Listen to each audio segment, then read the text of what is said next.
నమస్తే.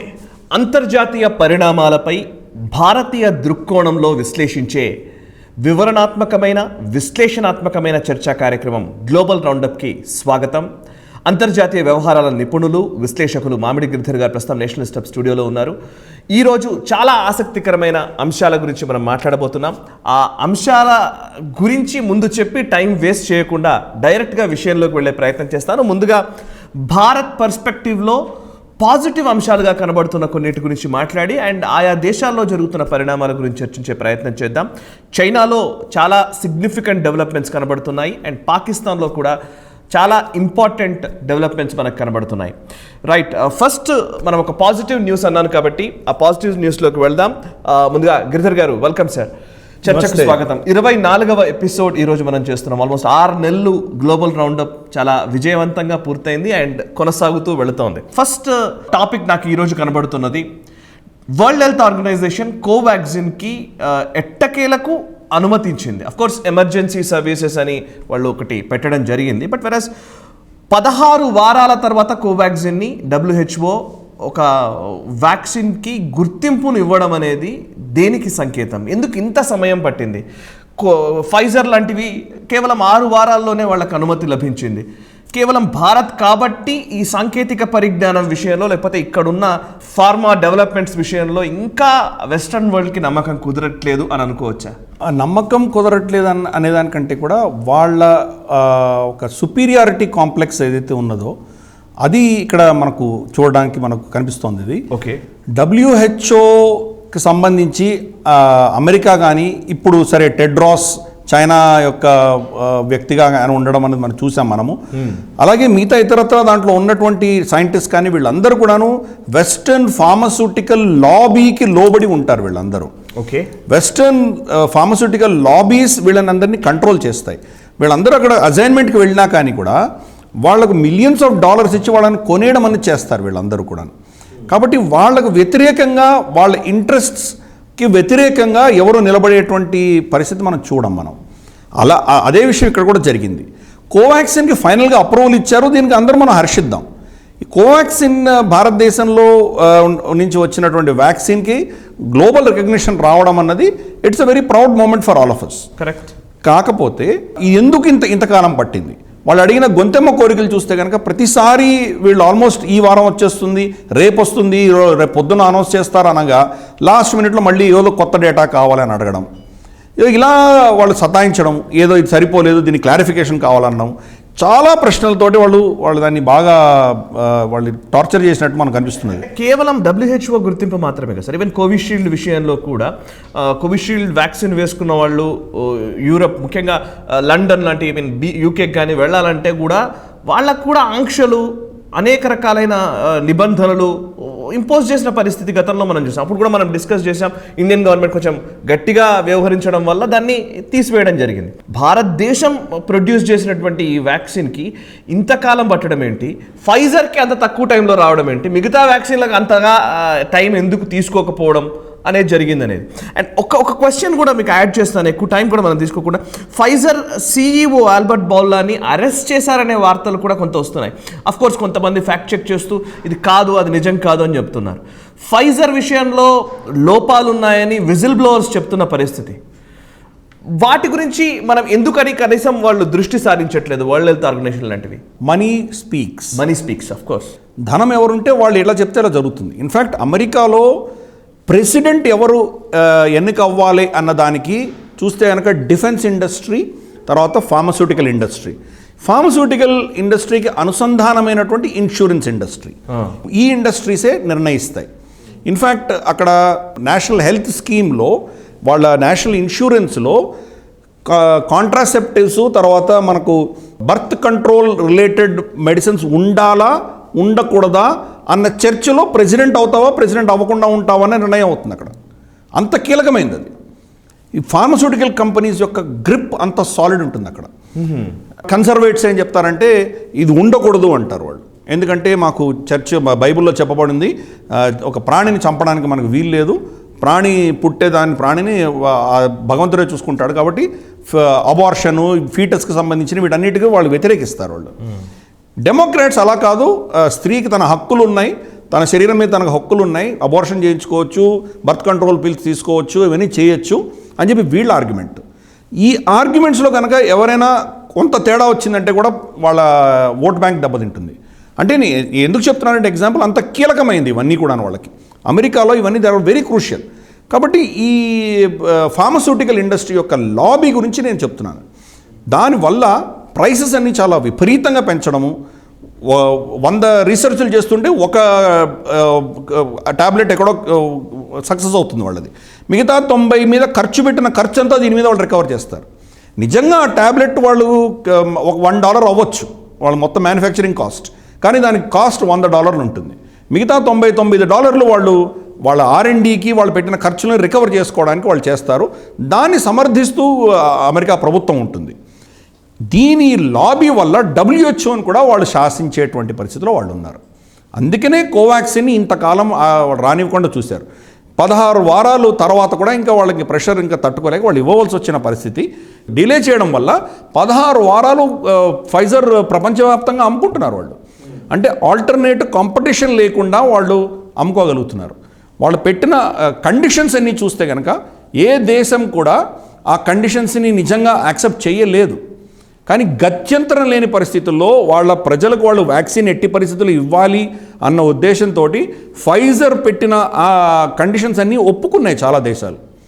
దాంట్లో ఎలా ఉందంటే వ్యక్తిగతంగా ఎవరైనా ఫైజర్ ఇంజెక్షన్ తీసుకోవడం వల్ల, వ్యాక్సిన్ తీసుకోవడం వల్ల చనిపోవడం జరిగితే దానికి ఇవ్వవలసిన కాంపెన్సేషన్ ఫైజర్ ఇవ్వదు, ఆ దేశ ప్రభుత్వం ఇచ్చుకోవాలి. అంతేగాని ఫైజర్ మీద ఎటువంటి ఇది కూడా లయబిలిటీ ఉండదు. ఇటువంటి క్లాజెస్ అన్నీ పెట్టారు. ఈ క్లాజెస్ అన్నీ కూడా బయట పబ్లిక్లో చర్చించడానికి వీల్లేదు. కంప్లీట్గా వాళ్ళు ఆ ప్రభుత్వంలో ఉన్నటువంటి వ్యక్తులతోటో వాళ్ళు సంప్రదింపులు జరుపుకొని వాళ్లకు ఎంత కరప్షన్ ముడుపులు ముట్ట చెప్పారో మనకు తెలియదు. అది చాలా గోప్యంగా జరుగుతుంది అదంతా. దాన్ని ఎక్స్పోజ్ చేస్తూ బ్రూక్ జాక్సన్ అని చెప్పేసి ఒక అమ్మాయి, ఒక సైంటిస్ట్, ఆ అమ్మాయి ఫైజర్ యొక్క క్లినికల్ రీసెర్చ్ చేస్తున్నటువంటి ఒక కంపెనీలో పనిచేసింది ఆ అమ్మాయి. ఓకే. క్లినికల్ రీసెర్చ్ అంటే మనకు ఒక మందు బయటకు వచ్చినప్పుడు దాన్ని మార్కెట్లో దాన్ని టెస్ట్ చేస్తారు. డిఫరెంట్ స్ట్రాటా ఆఫ్ పీపుల్, వయస్సు ప్రకారము, తర్వాత సంపన్నుల దగ్గర నుంచి తెల్ల జాతి వాళ్ళు, నల్ల జాతి వాళ్ళు, కలర్డ్ స్కిన్స్, అలాగే హై రైజ్ బిల్డింగ్ అంటే మంచి ఉన్నతంగా ఉన్నటువంటి ధనవంతులు, వాళ్ళ లైఫ్ స్టైలు, స్లమ్స్లో ఉన్నవాళ్ళు, ఇటువంటివి డిఫరెంట్ కేటగిరీస్లో వాళ్ళని టెస్ట్ చేసి దాన్ని డేటా రికార్డ్ చేసుకుని ఇది నిజంగా వాడచ్చా లేదా అని నిర్ణయిస్తారు. దీన్ని క్లినికల్ రీసెర్చ్ అంటారు. ఈ క్లినికల్ రీసెర్చ్ చేసే కంపెనీలో ఈ అమ్మాయి పనిచేసింది. ఫైజర్ యొక్క టెస్టింగ్ జరుగుతున్నటువంటి సమయంలో దాంట్లో ఉన్న అవకతవకలన్నీ ఆవిడ అబ్జర్వ్ చేసి వాళ్ళకి కంప్లైంట్ చేస్తే వాళ్ళు దాన్ని తిరస్కరించారు. ఫస్ట్ వాళ్ళ కంపెనీ తిరస్కరించింది, తర్వాత అది ఫైజర్ దాకా వెళ్ళంగానే ఆ అమ్మాయిని అదే రోజు డిస్మిస్ కూడా చేయడం జరిగింది. కానీ ఆ అమ్మాయి ఊరుకోకుండా వాళ్ళ ఎవరైతే హెల్త్ సర్టిఫికేషన్ ఇండస్ట్రీ వాళ్ళ బాడీస్ ఉన్నాయో, డ్రగ్ కంట్రోలర్ ఎవరైతే ఉన్నారో వాళ్ళకు కూడా ఫిర్యాదు చేయడం జరిగింది. ఇలా చేస్తున్నారు వీళ్ళు, పారదర్శకత లేదు, దీంట్లో చాలా లీకేజెస్ ఉన్నాయి, సరిగా సక్రమంగా జరగట్లేదు అని ఎగ్జాంపుల్స్, ఒక 20 ఎగ్జాంపుల్స్ ఇస్తూ ఆ అమ్మాయి అన్ని క్లియర్గా ఎక్స్పోజ్ చేయడం జరిగింది. అది ఎక్స్పోజ్ చేసినా కానీ కూడా దాన్ని బేఖాతరు చేశారు. అంటే $ట్రిలియన్స్ వర్త్ ఆఫ్ వ్యాక్సిన్స్ ప్రపంచవ్యాప్తంగా డిస్ట్రిబ్యూట్ చేశారు. అమెరికాలో ఇచ్చారు చాలామందికి. ఇప్పుడు మనకు లేటెస్ట్గా వస్తున్న కథనం ఏంటంటే వాళ్ళ CEO ఎవరైతే ఉన్నారో ఆల్బర్ట్ బోర్లా, అతన్ని అరెస్ట్ చేశారు న్యూయార్క్లో అని చెప్పేసి ఒక కథనం మనం వింటున్నాము. సరే, దాని నిజానిజాలు నిన్ననే 2 రోజులు అయింది. అది బహుశా వచ్చే వారంలో మనకి డీటెయిల్స్ తెలుస్తాయి. అతని మీద పెట్టిన అభియోగాలు ఏంటంటే మొత్తం కస్టమర్స్ని మభ్యపెట్టి దాంట్లో వచ్చే సైడ్ ఎఫెక్ట్స్ సరిగా చెప్పకుండా, దానివల్ల వచ్చేటువంటి పరిణామాలు ఏమున్నాయో దాన్ని దాచిపెట్టడము, అలాగే ప్రభుత్వాలను కొనడము, మొత్తం ఈ పరిస్థితుల్లో ఒక విధమైన పారదర్శకత లేకపోవడం అన్నది వాళ్ళు ఆయన మీద పెట్టిన అభియోగం. ఇది కనుక ప్రూవ్ అవుతే కనుక జీవిత ఖైదీ ఆయనకు వచ్చేటువంటి ప్రమాదం ఉన్నది. కానీ ఈ లాబీ ఎంత స్ట్రాంగ్ ఉందంటే వాళ్ళు వీటిని తప్పించుకోగలిగిన కెపాసిటీ వాళ్ళకు ఉన్నది. అది కాబట్టి నిజంగా అది బయటకు వస్తుంది నేను అనుకోను. ఒకళ్ళు వచ్చినా కానీ కూడా ఆయన ఏదో లీగల్ దీంట్లోంచి లూప్ హోల్స్ నుంచి బయటకు వచ్చేస్తాడు ఆయన. అంటే నిజంగా ఆయన అరెస్ట్ అయ్యాడా కాదా అనే విషయంలో కూడా ఇంకా సందిగ్ధత ఉంది. ఒకవేళ అది సత్యమే అయితే నేను చెప్తున్నాను, అవును, ఎందుకంటే వాళ్ళ లాబీ అంత పవర్ఫుల్గా ఉంటుంది. ఒకవేళ నిజంగా అరెస్ట్ అయినా కూడా అది బయటకు ఇంత దూరం, అంటే అఫ్కోర్స్ నంబర్ 5 అంటే ఇప్పటికీ అది బయటకు రాకుండా కూడా ఆపగలుగుతాడు. మీడియాని సైలెంట్ చేయడంలో ఈ ఫార్మా లాబీ చాలా కీలకంగా ఉంటుందని కూడా విన్నాను. పర్ఫెక్ట్. ఓకే. వాళ్ళ పొలిటీషియన్స్ అందరూ కూడాను ఫార్మా అండ్ డిఫెన్స్ లాబీకి వాళ్ళు లోనై ఉంటారు కాబట్టి వీళ్ళ లాబీని వాళ్ళు బేఖాతరు చేయలేరు వాళ్ళు. ప్లస్ వాళ్ళ దేశంలో ఎన్ని కోట్ల జనాభాకో వాళ్ళు ఆల్రెడీ ఫైజర్ వ్యాక్సిన్ ఇచ్చి ఉన్నారు. సడన్గా ఇప్పుడు వాళ్ళ ప్రజలకు వెళ్ళి చెప్తారు అది తప్పు ఉందని. కాబట్టి అది జరిగేది కాదు. సో అందుకని ఆయనకు ఇది ఒకవేళ ఫస్ట్ అరెస్ట్ చేయకపోవచ్చు, ఒకవేళ అరెస్ట్ చేస్తున్నా కానీ ఆయన ఏదో లూపోల్లో బయటకు వచ్చేటువంటి అవకాశాలు ఎక్కువ కనిపిస్తున్నాయి మనకు. దీన్ని సప్రెస్ చేసే విధంగానే వాళ్ళు ప్రవర్తిస్తారు. Money billions and trillions of dollars involved కాబట్టి ఆయన తప్పించుకునే దిశగానే మనం చూడబోతున్నాము. సో నేను చాలాసార్లు అంటూ ఉన్నాను ఈ మాటని, భారతదేశం 130 కోట్ల జనాభా ఉన్న ఈ దేశానికి వ్యాక్సిన్స్ ఇవ్వడం అనేది చాలా పెద్ద అంశం. ఇది ఒక రకంగా చూస్తే ఇక్కడ ప్రాణాలు నిలబెట్టడం ఒక లెక్క అయితే, ఇంకొక వైపు ఇది పెద్ద మార్కెట్ కూడా. సో ఈ మార్కెట్ బయట దేశాలు ఇప్పుడు ఫైజర్ లాంటి కంపెనీలు గద్దల్లా వాలకుండా అట్లీస్ట్ ఆపినందుకు గాను ప్రధాని నరేంద్ర మోదీకి క్రెడిట్ దక్కాలి అని నేను అంటాను. పర్ఫెక్ట్గా ఇన్ఫ్యాక్ట్ మనం లాస్ట్ టైం చర్చించుకున్నాం. కరెక్ట్. 100 కోట్ల ఎప్పుడైతే మనం జాబ్స్ మనం క్రాస్ అయినామో నంబరు, అమెరికా కంటే 2 రెట్లు ఎక్కువ మనం ఇచ్చాం మనం. జపాన్ కంటే 5 రెట్లు ఇచ్చాం మనం. జర్మనీ కంటే 9 రెట్లు, ఫ్రాన్స్ కంటే 10 రెట్లు ఇచ్చాం మనం. అంటే ఒక రోజులో మనం ఆల్మోస్ట్ న్యూజిలాండ్ పాపులేషన్ ఎంత ఉందో అంత ఇస్తున్నాం మనం. కరెక్ట్. సో మనం అందుకనే భారతదేశంలో వ్యాక్సినేషన్ అన్నది ఇంకా ఏ దేశంతో కూడా పోల్చలేము మనం. వాళ్ళు పర్సంటేజ్ వైజ్ సీషెల్స్ ఇటువంటివేవో మొత్తం 100% వ్యాక్సినేషన్ చేశామని చెప్తున్నారు, కానీ ఎక్కడెక్కడ పర్సంటేజ్ ఆఫ్ వ్యాక్సినేషన్ విపరీతంగా ఉందో అక్కడంతా మళ్ళా 3వ దఫా వచ్చి వాళ్ళందరూ బాగా సఫర్ అవుతున్నారు. అమెరికాలో సఫర్ అవుతున్నారు, సీషెల్ సఫర్ అయింది, చాలామంది సఫర్ అవుతున్నారు. ఇన్ఫ్యాక్ట్ ఇప్పుడు యూరోప్ హాట్ బెడ్ కాబోతున్నది అని WHO కథనంలోనే ఉన్నది. WHO క్లియర్గా చెప్పింది. రష్యాలో నిన్న 1200 మంది చనిపోయారు. సో ఆల్రెడీ మళ్ళీ ఉధృత పెంచుకుంటోంది అక్కడ అని చెప్పి WHO చెప్తోంది. చైనాలో లాక్డౌన్స్ ప్రకటిస్తున్నారు వాళ్ళు. కరెక్ట్, చైనాలో కూడా ఉంది. కాబట్టి ఇది మొత్తం ప్రపంచవ్యాప్తంగా ఉన్న భారతదేశంలో ఆల్మోస్ట్ తగ్గుముఖం పొట్టి 130 కోట్ల జనాభాలో ఇప్పుడు 20,000 కంటే తగ్గిపోయింది రోజుకి. అంటే క్రమేపీ తగ్గుతూ వస్తుంది అది కూడా పాకెట్స్ ఏదో మహారాష్ట్ర కేరళ తీసేస్తే కనుక మిగతా రాష్ట్రాల్లో లిటరల్గా లేదు అది. ఉత్తరప్రదేశ్ లాంటి రాష్ట్రంలో ఆల్మోస్ట్ తుడుచుకొట్టుకుపోయింది అది. కాబట్టి మన కరోనా వైరస్ మేనేజ్మెంట్ ఇంత డైవర్సిటీ వైవిధ్యం ఉన్న దేశంలో మోదీ గారి నేతృత్వంలో ఇది ఇంకెవరూ చేయలేకపోయి ఉండొచ్చు. బహుశా భారతదేశంలో కూడా ఆయన కాకుండా ఇంకెవరైనా నేతృత్వం ఉంటే ఎలా ఉండేదో మనం చెప్పలేము. ఆయన ఫోకస్ని మనం నిజంగా శ్లాఘించాలి, నిజంగా ఆయనకు నిజంగా సపోర్ట్ చేయవలసిందే. Hats off to his great leadership. లేకపోతే ఈ 100 కోట్ల జనాల్ని అప్పుల ఊబిలో నెట్టేసేదేమో ఈ వ్యాక్సిన్, ఒక్క వ్యాక్సిన్ అనేది, లేకపోతే ఈ కరోనా మహమ్మారి అనేది. Seriously, absolutely. సో ఒక్కదానికన్నా at least we have to appreciate him definitely. And next మరొక అంశం సార్, ఇందాక మీరు చైనా గురించి మాట్లాడుతూ ఉన్నారు. అయితే ఒక పాజిటివ్ నోట్ మాట్లాడి మళ్ళీ మనం చైనా ఇష్యూస్లోకి వెళదాం. బట్ పాజిటివ్ థింగ్ ఏంటంటే భారత్ రిటైల్ సేల్స్ పెరుగుతున్నాయని. అఫ్కోర్స్ మీరు చార్టెడ్ అకౌంటెంట్, మీరు చెప్పిన గణాంకాలు చాలా సీరియస్గా చాలా గొప్ప అంశంగా కనబడుతున్నాయి. కరోనా తరువాత మళ్ళీ ఆ పోస్ట్ కోవిడ్ నిజంగా మార్కెట్స్ మళ్ళీ రీఎస్టాబ్లిష్ అవుతాయా, పెరుగుతాయా, మళ్ళీ మనం అంత పూర్వపు స్థితి వస్తుందానంటే ప్రపంచ దేశాల్లో కొంచెం కష్టంగానే కనబడుతుంది. బట్ భారత్లో మాత్రం ఆ ఒక్క పీరియడ్లో మొత్తంగా పడిపోయింది ఆర్థిక వ్యవస్థ, మళ్ళీ ఫాస్ట్గా రీగెయిన్ అవుతున్నట్టుగా కనబడుతుంది. గతంలో మీరు కూడా ఒకసారి అన్నట్టున్నారు వి షేప్ రికవరీ ఉంటుంది అని చెప్తూ వస్తున్నారు. అది సిగ్నిఫికెంట్గా కనబడుతుంది. దివాళీ సేల్ విషయంలో రిటైల్ సేల్స్ పెరుగుతున్నాయి మన దగ్గర, చైనా రిటైల్ సేల్స్ పడిపోతున్నాయి. ఈ రెండింటిని ఒకసారి కంపేర్ చేసి మీరు అని చెప్పగలుగుతారు. చైనాలో 7.9% గత సంవత్సరంలో రీటైల్ సేల్స్ పెరగగా ఈ సంవత్సరం 4.9% పెరిగాయి. అంటే 3% పడిపోయింది. ఓకే. అంటే వాళ్ళది రీటైల్ సేల్స్ అని తగ్గుముఖం పట్టింది. అంటే సేమ్ పీరియడ్లో అక్టోబర్లో వాళ్ళు కూడా హాలిడే సీజనే, మనకు హాలిడే సీజనే, దసరా దీపావళి వస్తాయి మనకు కూడా. కాబట్టి వాళ్ళు కూడా రామారామి వాళ్ళు కూడా చైనీస్ క్యాలెండర్కి సంబంధించి కొన్ని హాలిడేస్ ఉన్నాయి. అలాగే వాళ్ళ కమ్యూనిస్ట్ పార్టీ స్థాపించిన యానివర్సరీ ఉంటుంది, వాళ్ళ కంట్రీ ఇండిపెండెన్స్ సో కాల్డ్ వాళ్ళ CCP టేక్ ఓవర్ చేసిన అది కూడా సెలబ్రేషన్స్ ఉంటాయి. ఆ టైంలో అందరూ హాలిడేస్, వాళ్ళందరూ కొనుగోళ్లు విపరీతంగా ఉంటాయి చైనాలో. అటువంటి సీజన్లో వాళ్ళది పడిపోవడం అన్నది మనం చాలా ఇంపార్టెంట్ ఇష్యూ ఇది. దానికి కారణాలు మనం డీటెయిల్గా చర్చించుకున్నాం. వాళ్ళ కాన్ఫిడెన్స్, CCP వాళ్ళ గవర్నమెంట్ మీద కాన్ఫిడెన్స్ తగ్గిపోవడము, మ్యానుఫ్యాక్చరింగ్ తగ్గిపోవడము, వాళ్ళ లాజిస్టిక్స్ దెబ్బతినడము, ఇటువంటి చాలా కారణాలు ఉన్నాయి. లేటెస్ట్గా మనకు వచ్చింది ఏంటంటే పవర్ వాళ్ళ జనరేషన్ గురించి, వాళ్ళ పడిపోవడం గురించి మనం ఆల్మోస్ట్ 3 గ్లోబల్ రౌండప్స్లో మనం చర్చించుకున్నాము. అడిషనల్గా ఇప్పుడు డీజిల్ షార్టేజ్ వచ్చింది వాళ్ళకు. ఓకే.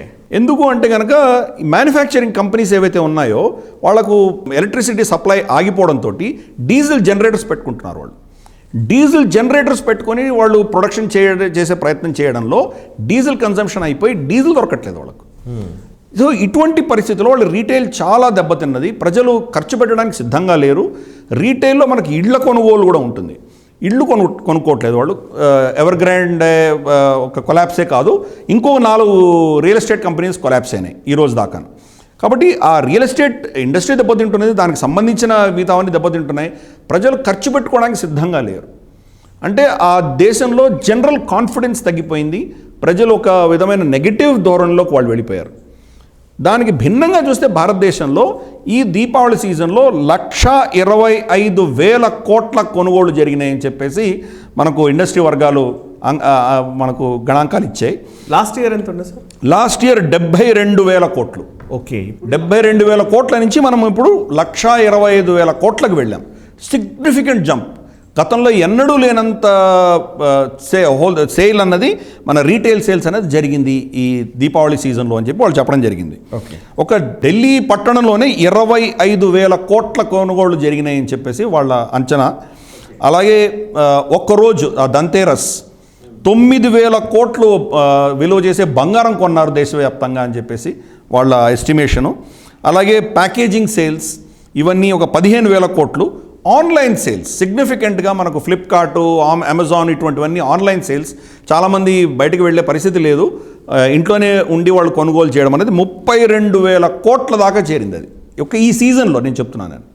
అంటే కాన్ఫిడెన్స్ అనేది భారతదేశంలో విపరీతంగా మళ్ళీ రెస్టోర్ అయింది అని మనం చూడాలి. దీంట్లో ప్రభుత్వం మీద కావచ్చు, లేదా వాళ్ళ ఆరోగ్యం పట్ల కావచ్చు, వ్యాక్సినేషన్ అవుతోంది కాబట్టి ప్రజలు ధైర్యంగా ఇప్పుడు కొనుగోలు చేస్తున్నారు. ఎకానమీ మళ్ళీ రివైవ్ అయింది. దీని యొక్క ఎఫెక్ట్ కూడా మనం చూస్తున్నాము. 1,30,000 కోట్ల జిఎస్టీ కలెక్షన్ వచ్చింది గత నెలలో. 1,30,000 కోట్లు కలెక్షన్, హయ్యెస్ట్. జిఎస్టీ లాంచ్ చేసినప్పటి నుంచి ఇప్పటిదాకా హయ్యెస్ట్ కలెక్షన్ వచ్చింది అది. అంటే ఈ 2 దఫాల కరోనా దెబ్బ తగిలి ఎకానమీ కుదేలైన తర్వాత కూడా ఇంత రికవర్ అయిందంటే కనుక ఈ పాజిటివిటీ, భారతదేశం యొక్క గ్రాఫ్ పెరుగుతున్నది, చైనా యొక్క గ్రాఫ్ తరుగుతున్నది. ఇది మనకు సిగ్నిఫికెంట్గా ఇప్పుడు కనిపిస్తుంది. అండ్ చైనాలో ఆల్మోస్ట్ ఫుడ్ ఎమర్జెన్సీ వచ్చిందా అనే వార్తలు వినబడుతున్నాయి. అంటే ఆల్మోస్ట్ అడ్వైజరీస్ కొన్ని కూడా చైనా ప్రభుత్వం ఇస్తున్నట్టుగా, ఎక్కువగా సరుకులు నిత్యావసరాలు తీసుకోండి అని చెప్తున్నట్టుగా. అఫ్కోర్స్ మీరు రీటైల్ సేల్ తగ్గిపోయినా చెప్తున్నారు, బట్ వేరస్ నిత్యావసరాల సరుకుల కొనుగోళ్లు పెరుగుతున్నట్టుగా కనబడుతుంది. ఎక్కువగా తీసి స్టోర్ చేసి పెట్టుకోండి అని చెప్పి అడ్వైజరీస్ వస్తున్నట్టుగా మనకు వార్తా కథనాలు వస్తున్నాయి. సో దీని గురించి ఏం చెప్తారు? అంటే ఎమర్జెన్సీ సిచ్యువేషన్ నిజంగా అక్కడ ఉందా? ఫుడ్ ఇన్ఫ్లేషన్కి దారితీస్తున్న పరిస్థితుల వల్ల ఇదంతా జరుగుతుందా, లేకపోతే యుద్ధానికి సిద్ధమవుతోందా చైనా? అంటే చాలా కారణాలు ఉన్నాయి దీనికి. ఒకటి, చైనాకు ట్రెడిషనల్గానే వాళ్ళ జనాభాకు కావాల్సినంత ధాన్యాగారం వాళ్ళు ప్రొడ్యూస్ చేయట్లేదు. వాళ్ళు ఫుడ్ ఐటమ్స్ ఏవైతే ఉన్నాయో వాళ్ళు ఇంపోర్ట్ చేసుకోవాలి. వాళ్ళు సిగ్నిఫికెంట్ అమౌంట్ ఇంపోర్ట్ చేసుకోవాలి. వాళ్ళ దేశంలో పంటలు ఏవైతే పండుతున్నాయో జనరల్గా అవి నార్త్ ఈస్ట్ ప్రాంతంలో ఏవైతే పండుతున్నాయో ఆ ప్రాంతం అంతా కూడా గత 2 నెలల క్రితం విపరీతంగా వరదలు వచ్చి కొట్టుకుపోయి, మనం దాని గురించి కూడా చర్చించుకున్నాము. డ్యాములు పగలగొట్టడం ఇవన్నీ జరిగాయి. కాబట్టి ఊర్లు పొలాలన్నీ కొట్టుకుపోవడంతో సిగ్నిఫికెంట్గా వాళ్ళ పంటలన్నీ దెబ్బతిన్నాయి. అంటే కూరగాయలు ఇవన్నీ కూడా విపరీతంగా ధ్వంసమైనాయి. దాంతో కూరల ధరలు ఆకాశాన్ని అంటే అక్కడ 20% నుంచి 100% కంటే ఎక్కువ కూడా చాలా కూరగాయలు వాళ్ళు దొరకట్లేదు అక్కడ. ఇన్ఫ్యాక్ట్ మాంసం ఏదైతే ఉన్నదో దాని ధర కూరగాయల కంటే తక్కువ ఉన్నది ఈరోజు. అంటే అంత దుర్భరమైన పరిస్థితిలో చైనా ఉన్నది ఈరోజు. దానికి తోడు వాళ్ళ గవర్నమెంట్ ప్రభుత్వం ఏం చేసిందంటే, మీరు ఎసెన్షియల్ కమోడిటీస్ అన్నీ కూడా మీ ఇంట్లో నిలువ దాచుకోండి, కావలసినంత అన్నారు వాళ్ళు. ఎంత అని చెప్పలేదు కానీ మీరు నిలువ చేసుకోండి అని వాళ్ళు చెప్పడం జరిగింది, అడ్వైజరీ ఇవ్వడం జరిగింది. దానికి భిన్నంగా నెక్స్ట్ డే వాళ్ళ గ్లోబల్ టైమ్స్ కావచ్చు, వాళ్ళ ఇతరత్ర వాళ్ళ ప్రెస్ ఏదైతే ఉన్నదో వాళ్ళు ఇచ్చిన స్టేట్మెంట్ అంటే, మీరు పెట్టుకోండి కానీ పెద్ద ప్యానిక్ చేయాల్సింది ఏం లేదు, మేము ప్రభుత్వం చూసుకుంటుంది అని వాళ్ళు చెప్పడం ఒకటి చూసాం మనం. కానీ ప్రజలు ఊరుకోరు కదా. ఒకసారి భయం అంటూ మీరు వాళ్ళ మనసులో నాటిన తర్వాత వాళ్ళు విపరీతంగా వెళ్ళి కొనుగోలు చేయడం చూసాం మనం. ఇన్ఫ్యాక్ట్ సోషల్ మీడియాలో వీడియోస్ అన్నీ ఉన్నాయి. వాళ్ళు చిన్న ట్రాలీల్లో బస్తాలు తీసుకొని వెళ్ళిపోవడము, టూత్పేస్ట్లు, టూత్ బ్రష్లు, సోపులతో సహా అన్నీ స్టాకప్ చేసుకుంటున్నారు. దీనికి కారణాలు చాలా ఉన్నాయి, చాలా కారణాల కింద చెప్తున్నారు. ఒకటి, బహుశా కరోనా మళ్ళీ అక్కడ ఉధృత పెంచుకున్నది కాబట్టి లాక్డౌన్స్ మళ్ళీ ప్రకటించే ప్రమాదం ఉన్నది కాబట్టి చేస్తున్నారు అని చెప్పి ఒక అనాలిసిస్ ఉంది మనకు. ఓకే, వాళ్ళ పాలసీ ఏంటంటే చైనా పాలసీలో జీరో ఇన్ఫెక్షన్ పాలసీ అని ఉన్నది వాళ్ళకు. అంటే ఇప్పుడు మన మొహల్లాలో ఒక వ్యక్తికి కనుక పాజిటివ్ వస్తే మొత్తం మొహల్లాని బంద్ చేసేస్తారు వాళ్ళు. ఏదో ఆ బిల్డింగ్నో ఆ చుట్టుపక్కల 2 బిల్డింగ్స్ కాదు, మొత్తం మొహల్లా బంద్ చేస్తారు. ఇక్కడ 1,00,000 మంది ఉంటే 1,00,000 మంది టెస్ట్ చేయాల్సిందే. టెస్ట్ చేసేంత వరకు వీళ్ళని 14 రోజుల క్వారంటైన్లో ఉంచేస్తారు వాళ్ళు. అటువంటి కఠినమైన చర్యలు తీసుకుంటున్నారు కంట్రోల్ చేసుకోవడానికి. దానితోటి ఏమైపోయిందంటే బహుశా అటువంటిది ఏమైనా దేశవ్యాప్తంగా మళ్ళీ ఇంపోజ్ చేయబోతున్నారా అని ఒక భయం అందరిలో వచ్చింది. అది పెద్ద పొడవుగా క్యూస్ చూస్తున్నాం మనం ఈ టెస్టింగ్ సెంటర్స్లో అంతా. రాత్రింబవళ్ళు టెస్టింగ్ జరుగుతున్నది. సో విపరీతమైన భయం అన్నది ఆ దేశంలో ఈరోజు మనకు కనిపిస్తున్నది. రెండవది, బహుశా టైవాన్ తోటి యుద్ధం ఏమైనా వస్తుందేమో అని చెప్పేసి కూడా కొంత సూచనలు కనిపిస్తున్నాయి. అంటే ఈ అడ్వైజరీయే కాదు, మీరు నిలువలు చేసుకోండి అని చెప్పే అడ్వైజరీయే కాకుండా వాళ్ళ సైనిక బలాగాలు కూడా వాళ్ళ దక్షిణ ప్రాంతాలకి, అంటే టైవాన్కి ఆపోజిట్ సైడ్ ఉన్న టైవాన్ స్ట్రేట్ దగ్గరగా ఉన్నటువంటి ప్రావిన్సెస్లోకి ఆర్మర్డ్ వెహికల్స్, వాళ్ళ సైనిక సిబ్బంది అంతా కూడా తరలి వెళ్తున్నట్టు వీడియోలు, ఫోటోలు మనకు కనిపిస్తున్నాయి. శాటిలైట్ ఇమేజరీ కూడా మనం చూడవచ్చు. దాంట్లో అక్కడ వేలాది ట్యాంకులను అక్కడ మోహరించారు వాళ్ళు. బహుశా ఏమైనా టైవాన్ మీద యుద్ధం చేయడానికి వాళ్ళు ఏమైనా సన్నద్ధం అవుతూ, ఒకవేళ యుద్ధం అంటూ వస్తే దేశంలో వీటికి కొరత వచ్చే ప్రమాదం ఉంది కాబట్టి ముందస్తుగా మీరు స్టాక్ చేసుకోండి ఏమైనా వార్నింగ్ ఇస్తున్నారా? ఓకే, ఇది కూడా ఒక అనుమానం ప్రజల్లో ఉన్నది. ఏదేమైనా కానీ కూడా ఇప్పుడు ప్రస్తుతానికి ఇది ఇంత తొందరగా అది రికవర్ అయ్యే దిశగా మనకు కనిపించడం లేదు. ఎస్పెషల్లీ ఇప్పుడు వింటర్ వస్తున్నది. వింటర్ వస్తే కనుక అక్కడ వాళ్ళకి హీటర్, ఇంట్లో హీట్ చేసుకోవడానికి ఎలక్ట్రిసిటీ, కరెంట్ లేకుండా, తర్వాత ఆహారం లేకుండా తిరిగి కరోనా రావడము, ఇవన్నీ చూస్తే కనుక అక్కడ వచ్చే 1-2 నెలల్లో ఒక విధమైన అతలాకుతలమైనటువంటి సమాజం మనకు కనిపిస్తున్నది. దీన్ని నిజంగా షీ జిన్పింగ్ దాన్ని తట్టుకోగలరా లేదా అనేది చూడాలి. లేదా నిరంకుశంగా అక్కడ కఠినమైన చర్యలు చేసి ప్రజలకు వ్యతిరేకంగా ఏమైనా చర్యలు చేస్తారా? ఇవన్నీ మనం వచ్చే కొద్ది వారాల్లో చూడబోతున్నాం మనం. ఇప్పుడు మీరు నిత్యావసరాలకు సంబంధించి మనం మాట్లాడుతున్న టైంలోనే బేసికల్లీ నాకు ఇంకొక వార్త కూడా దీనికి లింక్ ఉంది. అఫ్కోర్స్ బార్డర్ ఇష్యూస్ గురించి, మనం యుద్ధం గురించి మనం మాట్లాడదాం. అంతకంటే ముందు చైనా శ్రీలంకకు సంబంధించి, శ్రీలంక చైనా ట్రాప్లో ఉందన్న విషయము అందరికీ తెలిసిందే. డెడ్ ట్రాప్లో ఉందని. శ్రీలంక చాలా వరకు నట్టేటా ముంచేసిన పరిస్థితి శ్రీలంకని. ఈ టైంలో శ్రీలంకకి భారత్ ఫెర్టిలైజర్స్ని ఎక్స్పోర్ట్ చేయడం జరిగింది. నానో ఫెర్టిలైజర్స్ అంటున్నాం. సో అంత పెద్ద మొత్తంలో వాళ్ళకి ఫెర్టిలైజర్స్ కొరత ఉన్న టైంలో మనం వాళ్ళకి ఎక్స్పోర్ట్ చేయడం జరిగింది.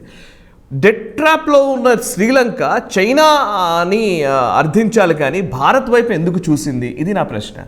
వాళ్ళకు ఫర్టిలైజర్ షార్టేజ్ రాలేదు. వాళ్ళకు వచ్చిన సమస్య ఏంటంటే చైనా వాళ్లకు నాసిరకమైన ఫర్టిలైజర్స్ని వాళ్ళ దేశంలో డంప్ చేసింది. ఓకే, మళ్ళీ అది కొనుక్కోవడానికి అప్పిచ్చింది మళ్ళీ చైనా. చాలా హై ఇంట్రెస్ట్ రేట్లో వాళ్ళకి అప్పిచ్చి మీరు కొనుక్కోండి అని చెప్పి చైనా నుంచి వీళ్ళు ఫర్టిలైజర్స్ ఇంపోర్ట్ చేస్తే ఆ ఫర్టిలైజర్స్ యొక్క నాశరకం ఎలా ఉందంటే, అది కనుక నిజంగా వాడితే వాళ్ళ భూములన్నీ సారం అంతా క్షీణించి ఎందుకు పనికిరాని బీడు భూములు తయారయ్యేటువంటి ప్రమాదం ఉన్నది. ప్లస్ దాంట్లో నుంచి ఎక్కడ లేని రోగాలు వచ్చేటువంటి ప్రమాదం ఉన్నది. ఇది పసిగట్టి శ్రీలంక దాన్ని నిరాకరిస్తే చైనా దాన్ని బేఖాతరు చేసింది. మీరేం చేసుకుంటారో మాకు తెలియదు, మా అప్పులు మాత్రం మీరు కట్టక తప్పదు, మీరు మా దగ్గర కొన్న ఫర్టిలైజర్ పైసలు కూడా మీరు ఇవ్వక తప్పదు అని చెప్పి వాళ్ళ మీద ఒక ప్రెషర్ తీసుకొచ్చారు. కానీ వాళ్ళు పంటలు ఈ సంవత్సరం పండాలి కదా, దానికి మళ్ళీ భారతదేశానికి దగ్గర వచ్చారు వాళ్ళు. రాజపక్ష కుటుంబం చైనా యొక్క మిత్రులుగా ఉంటూ భారతదేశ వ్యతిరేకమైన చర్యలు చేస్తున్నటువంటి వాళ్ళు కూడా గత్యంతరం లేక వాళ్ళు మళ్ళీ భారతదేశానికి దగ్గర వచ్చి మమ్మల్ని కాపాడండి అని అడిగారు. వాళ్ళు అడిగితే 1,00,000 కిలోల నానో ఫర్టిలైజర్స్ మనం శ్రీలంకకి అత్యవసర పరిస్థితుల్లో ఎమర్జెన్సీగా మనం పంపించాం. అంటే ఈ చుట్టుపక్కల ప్రాంతంలో అఖండ భారతంలో ఉన్నటువంటి ఏ చిన్న దేశమైనా కానీ కూడా భారతదేశాన్ని విస్మరించి బయటకు వెళితే కనుక వాళ్ళకి ఎటువంటి దుస్థితి పట్టబోతోందో శ్రీలంకను చూసి మనం చెప్పొచ్చు. ఇన్ఫ్యాక్ట్ శ్రీలంకలో ఫుడ్ షార్టేజ్ వచ్చి రేషనింగ్ మొదలుపెట్టినట్టు మనం ఒక 3 గ్లోబల్ రౌండప్స్ ముందర మనం చర్చించుకున్నాం. ప్రొడక్షన్ కూడా ఆగిపోతే వాళ్ళ పరిస్థితి ఏంటి? కరెక్ట్. కాబట్టి భారతదేశమే వాళ్ళకి ఆపన్న హస్తంగా వాళ్ళు నిలిచి వాళ్ళని కాపాడుకోగలిగింది భారతదేశమే అని వాళ్ళు అర్థం చేసుకోవాలి ఏ రోజుకైనా. చైనా తొత్తులుగా వ్యవహరించి మీ వ్యక్తిగతమైన కుటుంబ లాభాని కోసం మీరు చూసుకుంటే దేశము దేశ ప్రజలు నష్టపోతారన్నది ఇక్కడికైనా తెలుసుకోండి మీరు. రైట్ సార్, చైనాకి సంబంధించి ఇప్పుడు మనం కొంచెం డిఫెన్స్ యాక్టివిటీస్లోకి ఒకసారి వద్దాం. సరిహద్దుల్లో జరుగుతున్న పరిణామాలకు సంబంధించి చూస్తే గ్లోబల్ టైమ్స్ ఒక వార్తా కథనాన్ని ఇచ్చింది. అది వాళ్ళు చైనా యూజ్ చేస్తున్నటువంటి నావిగేషన్ సిస్టమ్ బైడు, BEIDOU, అది మళ్ళీ ఈ పలకడం చైనాకు సంబంధించిన పదాల విషయంలో ఎప్పుడు ఒక కన్ఫ్యూజన్ ఉంటుంది. ఈ బైడు నావిగేషన్ సిస్టమ్కి సంబంధించి దాన్ని LAC చుట్టుపక్కల నిషేధించినట్టుగా ఒక అంశం కనబడుతోంది ఒకవైపు. ఇంకొక వైపు గ్లోబల్ టైమ్స్ కథనం ఏంటి అని అంటే, ఇంకొక వైపు చైనా, పాకిస్తాన్, నేపాల్లలో భారత్ సైబర్ అటాక్స్ చేసిందనే ఒక కథనం. ఈ రెంటికి సంబంధించి అందుకోసమే వాళ్ళు అక్కడ బ్యాన్ చేయడం జరిగిందా? అసలు ఈ సైబర్ అటాక్స్ నిజంగా భారత్ చేస్తోందా? అంటే వాళ్ళు చేయడం కాదు, ఎప్పుడు చైనా సైబర్ అటాక్స్ మీద మనం ఎప్పుడు డిఫెన్సివ్ ధోరణిలో కాదు, మనమేమన్నా అఫెన్సివ్గా మనం ఏమైనా బిహేవ్ చేసామా? ఈ రెండు అంశాల గురించి మీరు చెప్పగలుగుతారు? ఈ వార్త ఇండిపెండెంట్గా కూడా కొంతమంది వేరే యాంగిల్లో చెప్పారు. దీంట్లో డెఫినెట్గా ఏదో సత్యం ఉన్నట్లు మనకు అర్థమవుతున్నది. దీనిలో ఏం జరిగిందంటే, అమెరికా యొక్క GPS సిస్టమ్ని తిరస్కరించి చైనా వాళ్ళ సొంతమైన సిస్టమ్ BIDO అంటారు, మనం సరిగా చైనీస్ పదాలు పలకవు, మనకి BRDO అని పలుకుతాం, అది పెట్టుకున్నారు వాళ్ళు. పెట్టుకొని వాళ్ళ నావిగేషన్ సిస్టమ్ అంతా దాంతోనే రన్ చేస్తున్నారు వాళ్ళు. దాంట్లో భారతదేశం యొక్క గ్రూప్స్, అంటే భారతదేశం నుంచి వచ్చినటువంటి కొన్ని గ్రూప్స్ దాంట్లో సైబర్ అటాక్స్ చేశాయి అని చెప్పి వాళ్ళు ఎక్స్పర్ట్స్ చెప్పారు. సరే మేము తిప్పికొట్టాము ఏదో వాళ్ళు చెప్పుకున్నారు, కానీ అల్టిమేట్గా వీళ్ళు మా మీద అటాక్స్ చేశారు అని వాళ్ళు ఒప్పుకున్నారు. వాళ్ళు ఈ అటాక్స్ దేని మీద చేశారు? వాళ్ళ డిఫెన్స్ ఇండస్ట్రీ, వాళ్ళ ఎడ్యుకేషన్ సెక్టర్, అలాగే వాళ్ళ సెక్యూరిటీ ఆపరేటర్స్, వీళ్ళ మీద అటాక్స్ జరిగినాయని చెప్పి వాళ్ళు ఒప్పుకున్నారు. వాళ్ళు మీడియా మీద జరిగింది అని వాళ్ళు, ఇవన్నీ జరిగింది అని చెప్పి వాళ్ళు చెప్పడం జరిగింది. వాళ్ళకి ఇంకో విషయం ఏమర్థమైంది, వాళ్ళు అఫీషియల్గా చెప్పట్లేదు, ఏంటంటే LAC దగ్గర భారత సైన్యం మనం మోహరించడం, వాళ్ళ సైన్యం అక్కడ ఉండడం మనం చూసాం. మనము వాళ్ళ స్థావరాలు, వాళ్ళ గతివిధులు, వాళ్ళు ఎక్కడ వెళ్తున్నారు, వాళ్ళు ఏం చేస్తున్నారు, కమ్యూనికేషన్ ఏం చేస్తున్నారు, ఇదంతా కూడాను భారతదేశం వింటున్నది. మనం వాళ్ళు చేస్తున్నవన్నీ చర్యలను మనం అబ్జర్వ్ చేయగలుగుతున్నాం. ఇది ఎలా చేస్తున్నారు అని బహుశా వాళ్ళు ఇన్వెస్టిగేట్ చేస్తే మనం వాళ్ళ నెట్వర్క్ని ఛేదించాము అని వాళ్ళకి అర్థమైంది. కానీ వాళ్ళ సీక్రెట్స్ అన్నీ మన బయటపడ్డాయని వాళ్ళకి అర్థమయ్యి వాళ్ళు ఏం చేశారంటే, ఈ బైడుని వాళ్ళు LAC దగ్గర వాడడానికి వీల్లేదు అని వాళ్ళకి ఆర్డర్ పాస్ చేశారు.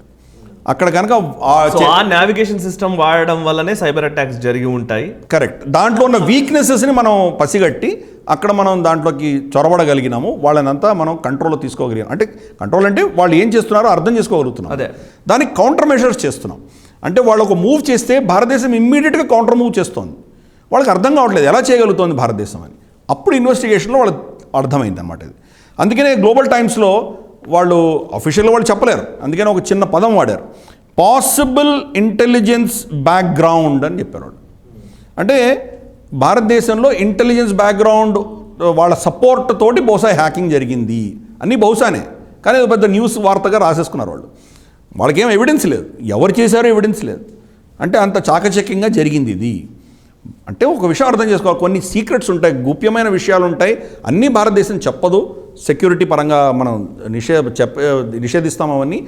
చైనా వల్ల మనకు కొంత తెలిసింది, ఇది జరిగింది అని మనం ఒప్పుకోవాలి. కానీ ఎంత మేరకు జరిగింది అని వాళ్ళు చెప్పరు, మనం చెప్పము. అఫ్కోర్స్ డెఫినెట్గా మనకు ఉన్నటువంటి ఇన్ఫర్మేషన్ ప్రకారం, ఇన్ఫ్యాక్ట్ మన లదాఖ్ వెళ్ళినప్పుడు అక్కడ కొంతమంది ఇంటెలిజెన్స్ ఆఫీసర్స్తో మాట్లాడారు మనం. వాళ్ళు కూడా చెప్తున్నారు, వాళ్ళు క్లియర్గా ఆయన చెప్పాడు, వాళ్ళు ఏం చేస్తున్నారో మాకు అన్ని వినబడుతోంది అని క్లియర్గా చెప్పాడు. కాబట్టి అది మనకు ఆ కెపాసిటీ ఉన్నది. ఎటొచ్చి మనం ప్రగల్భాలు చెప్పుకోవట్లేదు, మనం చేస్తున్నాం. కరెక్ట్, అంతే. బయటకు ఏదో ప్రొవోక్ చేయాల్సిన అవసరం లేదు. మన శక్తి అంటే మనం చెప్పుకోవాలి, శత్రువుకి అర్థమైతే చాలు. శత్రువుకి అర్థమైంది, మనకి ఏదైనా చర్య చేస్తే మనం కౌంటర్ చర్య చేయడానికి మన దగ్గర అంత టెక్నాలజీ ఉన్నది అని మనం క్లియర్గా వాళ్ళకి మెసేజ్ పంపించాం. ఇంకొక డెవలప్మెంట్ కూడా కనబడుతోంది. Indian army and Indian Air force రెండు కలిసి ఇన్సర్షన్ అండ్ కాంబాట్ ట్రైనింగ్ అంటున్నారు. దీని పదాలు చాలా ఇంపార్టెంట్ అనిపిస్తుంది. ఆ టర్మినాలజీకి సంబంధించి కొంచెం మీరు ఎక్స్ప్లెయిన్ చేస్తే better. So insertion and combat training Indian Air Force and Indian Army రెండు కలిసి ఈస్టర్న్ లడాఖ్లో చేస్తున్నాయి. ఎక్కడైతే ఇప్పుడు ఈరోజు ఆ లడాఖ్లోనే ఈ సమస్య అంతా కనబడుతోంది, చైనా అగ్రెషన్ ఇవన్నీ మనం చూస్తున్నాం కాబట్టి. అండ్ మరొక వైపు నౌషేరాలో మోదీ వ్యాఖ్యలు, ఈ రెంటిని మనం అగ్రెసివ్గా ఉన్నాము, స్ట్రాంగ్గా ఉన్నాము, మేము మీకంటే ముందుగా ఉన్నాము అనే ఒక సంకేతాన్ని ఇస్తున్నట్టుగా కనబడుతోంది. దాన్ని మీరు ఎక్స్ప్లెయిన్ చేస్తారా? పర్ఫెక్ట్. నిజంగా ఇంతవరకు ఏంటంటే మనం రియాక్టివ్ ఫోర్స్గా ఉన్నాం మనం. కరెక్ట్. వాళ్ళు ఏం చేస్తే దానికి రియాక్షన్ ఇచ్చాం మనం, అంతే. ప్రోయాక్టివ్గా లేము మనం. సో మీరు I just want to interrupt you.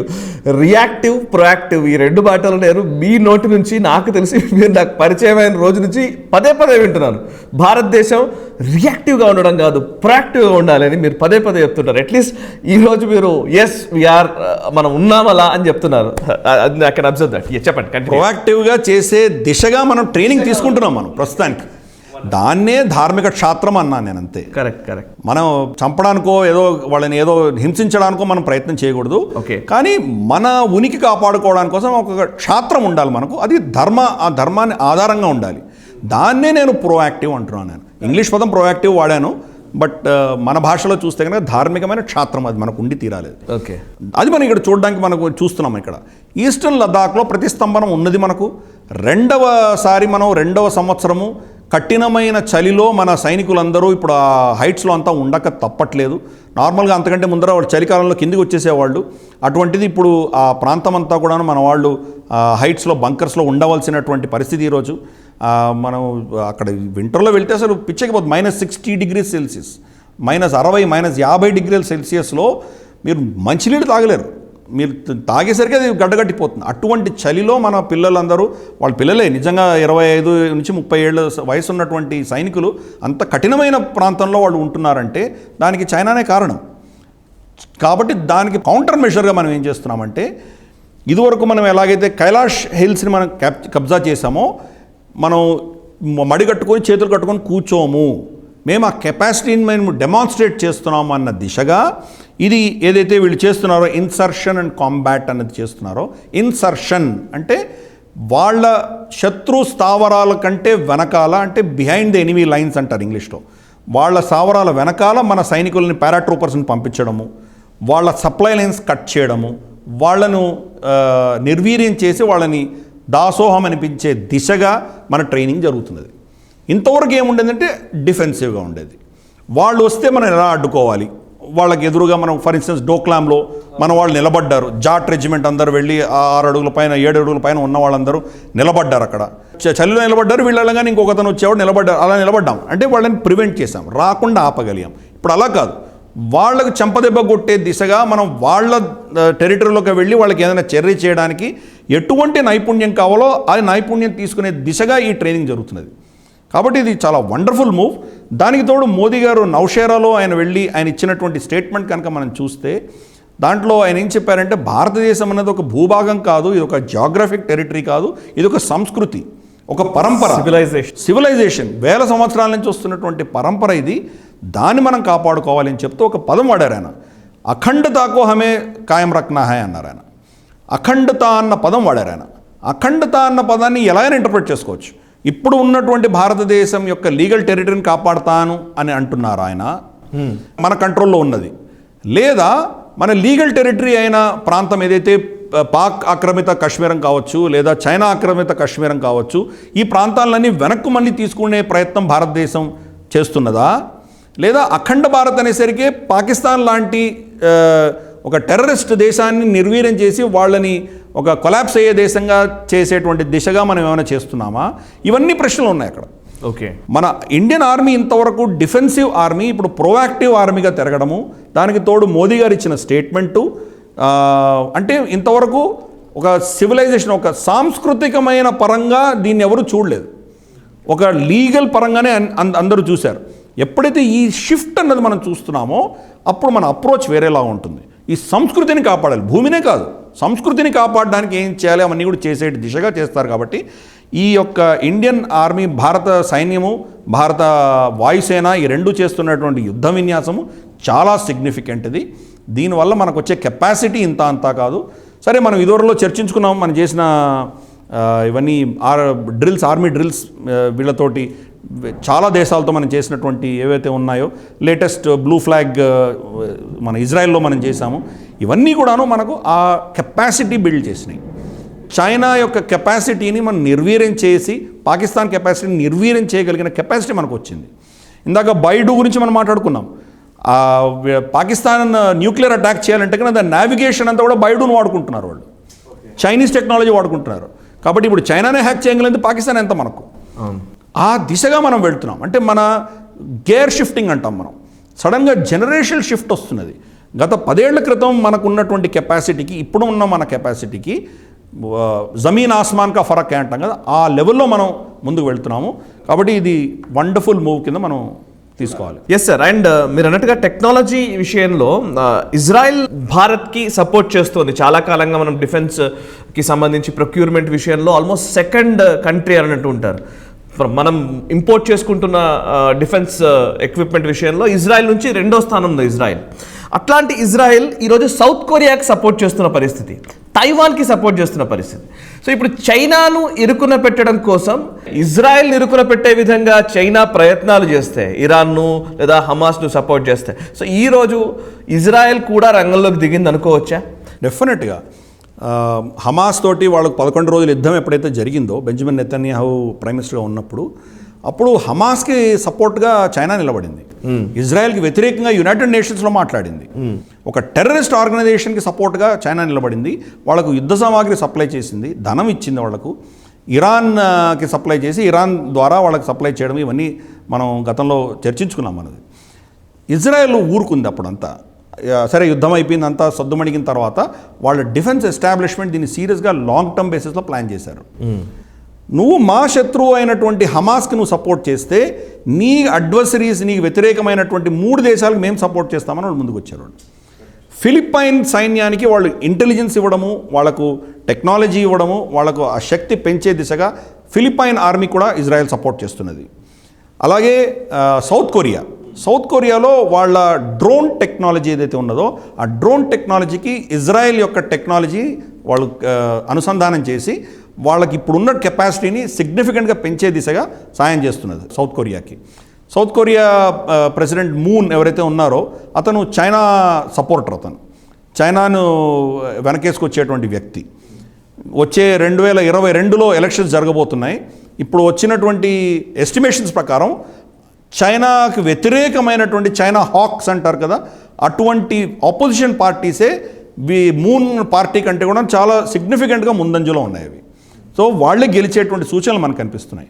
So చైనాను వ్యతిరేకంగా ఎవరు నిలబడతారో వాళ్ళే గెలుస్తున్నారు. జపాన్లో కావచ్చు, రేపు ఫిలిప్పైన్స్లో కావచ్చు, ఫిలిప్పైన్స్ కూడా నెక్స్ట్ ఇయర్ ఎలక్షన్స్కి పోబోతున్నాయి. సౌత్ కొరియాలో కావచ్చు, ఆసియాన్ దేశంలో చైనాకు వ్యతిరేకంగా ఎవరెవరు నిలబడతారో వాళ్ళే గెలుస్తున్నారు. వాళ్లకు మద్దతుగా ఇజ్రాయెల్ వచ్చింది. Philippines, Taiwan and of course జపాన్తో వాళ్ళకి ముందు నుంచే వాళ్ళకు సిగ్నిఫికెంట్గా ఉన్నది. ఇప్పుడు తైవాన్తో కూడా వాళ్ళు కలిశారు. తైవాన్ తోటి వాళ్ళకు దౌత్య సంబంధాలు లేకపోయినా కానీ కూడా సైబర్ అటాక్స్ చేయడానికో, సైబర్ సెక్యూరిటీ పరంగా తైవాన్ చైనాని ఎదుర్కోవడానికి కావాల్సినటువంటి శక్తి సమకూర్చడానికి ఇజ్రాయెల్, తైవాన్ కలిసి పావులు కలుపుతున్నాయి. అంటే చైనా చుట్టుపక్కన వాళ్ళ పక్కలో బల్లెంగా 3 బల్లెలు తయారు చేసింది ఇజ్రాయెల్. టెక్నాలజీని సపోర్ట్ చేస్తూ చైనాకు వ్యతిరేకంగా నిలబడింది. చైనా నువ్వు చేసిన తప్పిదానికి ఇప్పుడు అనుభవించు అన్న దిశగా వాళ్ళు చేస్తున్నారు. అండ్ మరొక వైపు 32 దేశాలు ఆల్మోస్ట్ టారిఫ్స్ ఇంపోజ్ చేశాయి చైనా మీద అనే వార్తను కూడా వింటున్నాం. ఎందుకది అంటే థర్డ్ వరల్డ్ కంట్రీ, ఇందాక మీరు ఆఫ్ స్క్రీన్ మాట్లాడుతున్నప్పుడు చెప్తున్న మాటలే, థర్డ్ వరల్డ్ కంట్రీగా చైనా తనను తాను ఎప్పుడూ ప్రొజెక్ట్ చేసుకుంటూ వస్తోంది అనేది. అఫ్ కోర్స్ అంత పెద్ద ఆర్థిక వ్యవస్థ ఇంకా థర్డ్ వరల్డ్ కంట్రీగా ఉండడం ఏంటి? కేవలం ఈ టారిఫ్స్ ఇట్లాంటి వాటి నుంచి తప్పించుకోవడం కోసమా? ఇప్పుడు దాన్ని ప్రపంచ దేశాలు గుర్తించాయి అనుకోవాలా? కరెక్ట్. వాళ్ళు ఇంతవరకు మేము డెవలపింగ్ కంట్రీ అని వాళ్ళు ప్రొజెక్ట్ చేసుకున్నారు. ఏషియన్ దేశాలు జపాన్ మినహాయించి అన్ని డెవలపింగ్ కంట్రీసే. డెవలపింగ్ కంట్రీస్ అనేసరికి ఈ ఉన్నత దేశాలు ఏవైతే ఉన్నాయో, మన యూరోపియన్ కంట్రీస్ కావచ్చు, ఎస్పెషల్లీ వెస్టర్న్ యూరోపియన్ కంట్రీస్, అలాగే నార్త్ అమెరికా, కెనడా, అమెరికా కావచ్చు, ఆస్ట్రేలియా కావచ్చు, జపాన్ కావచ్చు, ఇటువంటివి సంపన్నమైన దేశాలు ఏవైతే ఉన్నాయో వీళ్ళందరూ కూడా ఏం చేశారంటే, పాపం ఇంకా డెవలపింగ్ కంట్రీస్ వాళ్ళ మీద మనం ఎక్కువ ట్యాక్సెస్ వేయకూడదు అన్న దిశగా వీళ్ళందరికీ కూడాను జిఎస్పీ అంటారు, జనరల్ ప్రిఫరెన్సెస్ అని అంటారు. వాటిని జనరల్ టారిఫ్ ప్రిఫరెన్సెస్. వాళ్ళు ఆ జిఎస్పీ రెజీమ్ కింద వాళ్ళకు ట్యాక్సులు తగ్గించి, ట్యాక్సులు లేకుండా చాలా ఇష్యూస్లో కొన్నిట్లో నామినల్గా ట్యాక్స్ వేసి వాళ్ళ గూడ్స్ అని ఇంపోర్ట్ చేసుకునేవాళ్ళు. ఇప్పుడు చూస్తే China purchase power parity PPP ప్రకారం అయితే ప్రపంచంలో నంబర్ 1 దేశం అది. రియల్ టర్మ్స్లో చూస్తే నంబర్ 2 దేశం అమెరికా తర్వాత. దాన్ని ఇప్పుడు కూడా డెవలపింగ్ దేశం అంటారా ఎవరైనా? ఎంత మూర్ఖత్వం అది. దాన్ని వాడుకుంది, అది అడ్వాంటేజ్గా తీసుకుంది. ఇప్పుడు క్లైమేట్ ఇష్యూస్లో కూడా చూస్తే కనుక మేము ఇంకా డెవలపింగ్ కంట్రీ కాబట్టి మాకు బొగ్గు కావాలి, బొగ్గు ఆధారితమైనటువంటి ఎలక్ట్రిసిటీ జనరేషన్ మాకు పరిమితి మీరు ఇవ్వాలి, ఒకవేళ మేము మార్చాలంటే కనుక మాకు మీరు పైసలు ఇవ్వండి, ధనము టెక్నాలజీ ఇస్తే మేము మారుస్తామని చెప్పి ఒక developing country, third world country కింద తాము ప్రొజెక్ట్ చేసుకుంటున్నారు. ఈరోజు అదే China belt and road initiative పేరు మీద billions of dollars worth of ఈ కోల్ ప్లాంట్స్ అన్నింటినీ వాళ్ళ సామంతల దేశాలన్నిటికీ వాళ్ళు సరఫరా చేస్తున్నారు. పాకిస్తాన్ కావచ్చు, సెంట్రల్ ఏషియన్ కంట్రీస్ కావచ్చు, ఆఫ్రికా కావచ్చు, వాళ్ళకందరికీ చైనా నుంచి వెళ్తున్నటువంటి కోల్ టెక్నాలజీ వెళ్తున్నది అక్కడ. ఇన్ని ట్రిలియన్స్ ఆఫ్ డాలర్స్ మీరు ఓవరాల్గా సంపాదిస్తూ ఇంకా మేము డెవలపింగ్ కంట్రీ అని చెప్పుకుంటే ఏమైనా అర్థం ఉందా? చాలా దేశాలకు అప్పులు ఇస్తూ అప్పుల ఊబిలో వాళ్ళని దించి వాళ్ళని కొనుక్కుంటూ ఇంత చేస్తూ మీరు ఇంకా డెవలపింగ్ కంట్రీ అంటే ఎవడన్నా నవ్వుతారు. కానీ దరిద్రం ఏంటంటే ఈ దేశాలన్నీ ఇంతవరకు కూడా కంటిన్యూ చేశాయి. ఫైనల్గా వాళ్ళకు మెలుకున్నారు వాళ్ళు. 32 దేశాలు ప్రస్తుతానికి ఆ లిస్ట్ నుంచి తీసేయడం జరిగింది. ఇంకా 3 దేశాలు ఇంకా కొనసాగిస్తున్నాయి. బహుశా వాళ్ళ పార్లమెంట్ అప్రూవల్ ఏదో ప్రొసీజర్ ఉంటుంది. అల్టిమేట్గా ఎవరు కూడాను ఇప్పుడు చైనాకి సపోర్ట్ చేయరు. దీనివల్ల పర్యవసానం ఏమొస్తుందంటే లేబర్ ఇంటెన్సివ్ ఏవైతే ప్రోడక్ట్స్ ఉంటాయో అవన్నీ దెబ్బతినబోతున్నాయి చైనాలో. ఎందుకంటే వాటి కాస్ట్ గణనీయంగా పెరుగుతుంది. అది అక్కడి నుంచి ఎవరైనా వాళ్ళు కొనుగోలు చేయదలుచుకుంటే ఇదివరలో వాళ్ళు 100 రూపాయలకు కొనేటువంటి సరుకుని ఇప్పుడు వాళ్ళ ట్యాక్స్ ఎంత ఉందో 16%, 17% అది దాని మీద ఇంపోజ్ చేస్తారు. సో మిగతా కాంపిటేటివ్ దేశాలు ఏవైతే ఉన్నాయో వియట్నాం, చైనా, కొరియా, తర్వాత జపాను, అలాగే భారతదేశం, ఇతరత్ర కాంపిటీటర్స్ ఎవరైతే ఉన్నారో చైనాకు, వీళ్ళకు ఆ వ్యత్యాసం అన్నది ఆల్మోస్ట్ లేకుండా పోతుంది.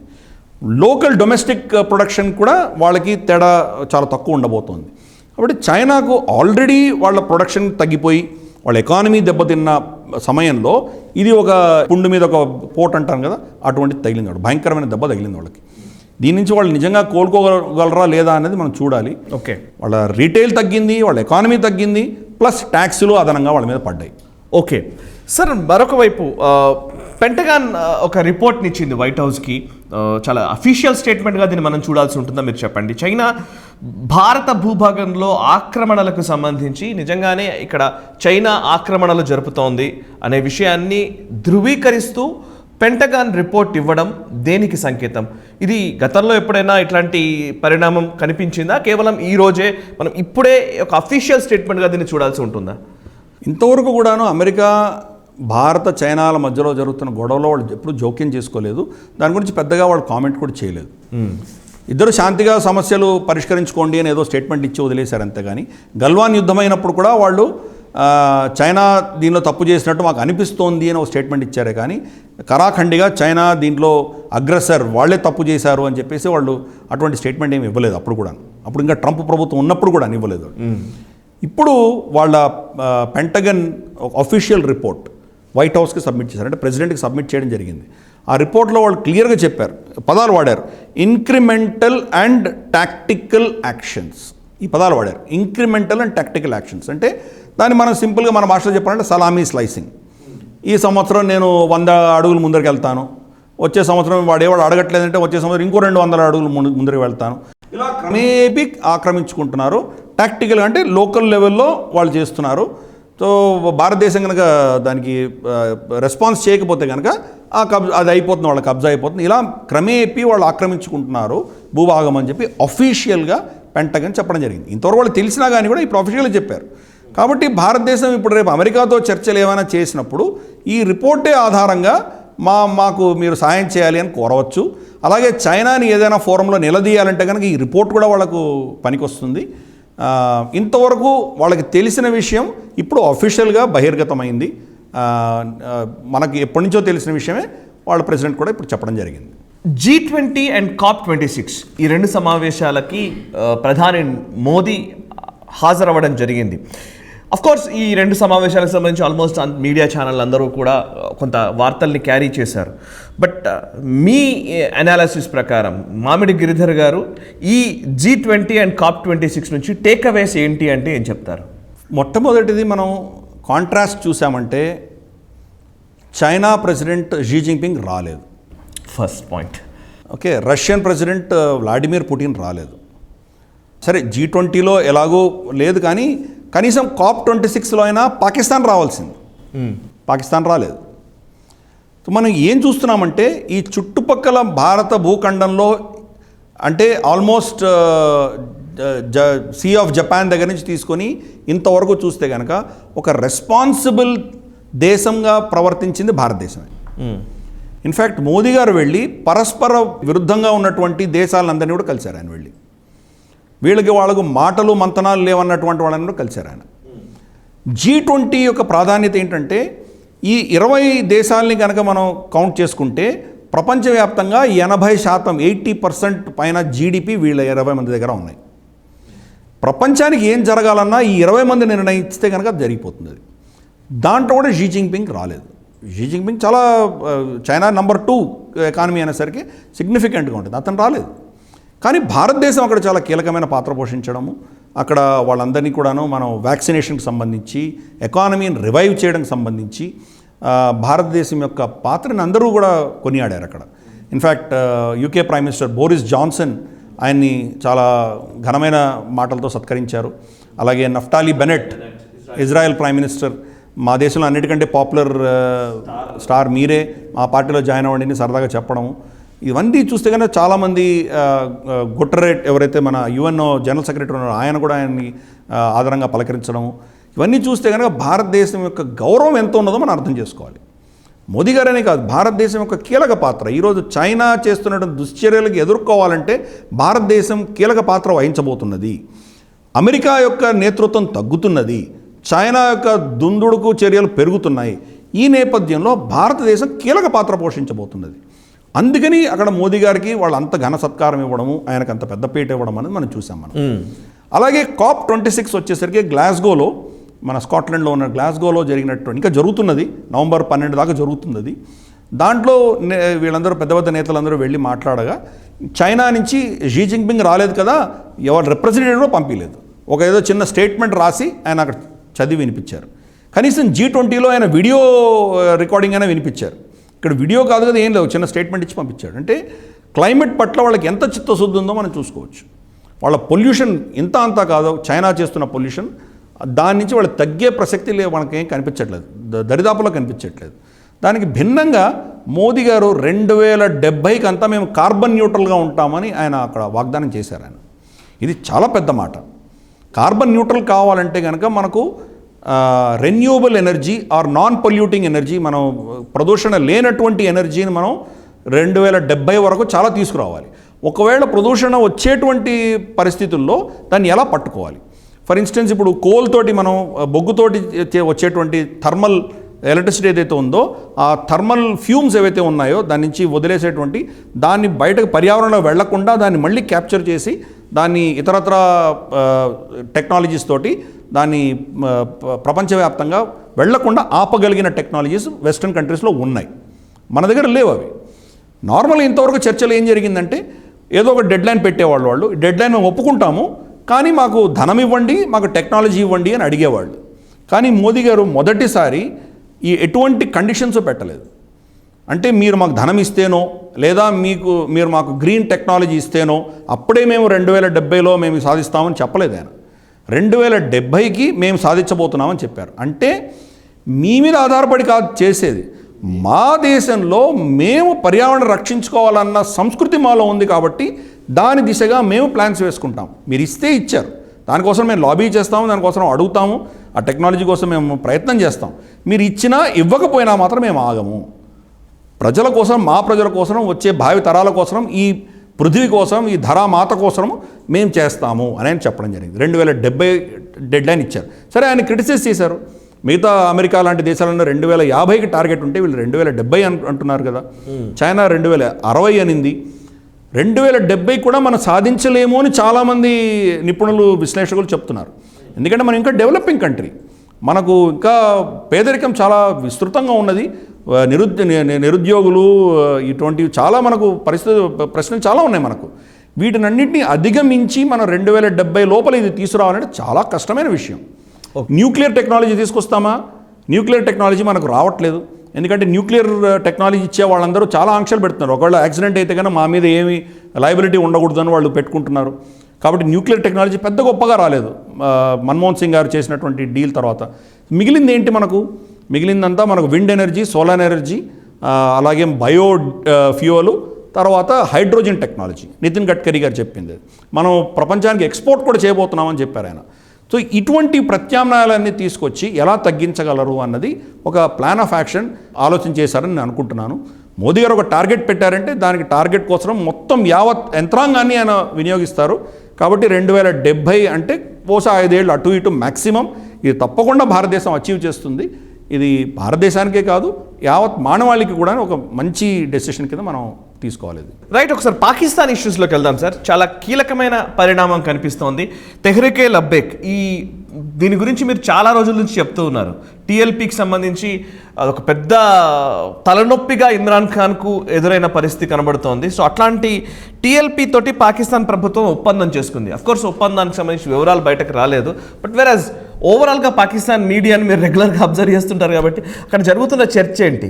ఈ టీఎల్పీతో ప్రభుత్వం ఒప్పందం చేసుకోవడం దేనికి సంకేతం?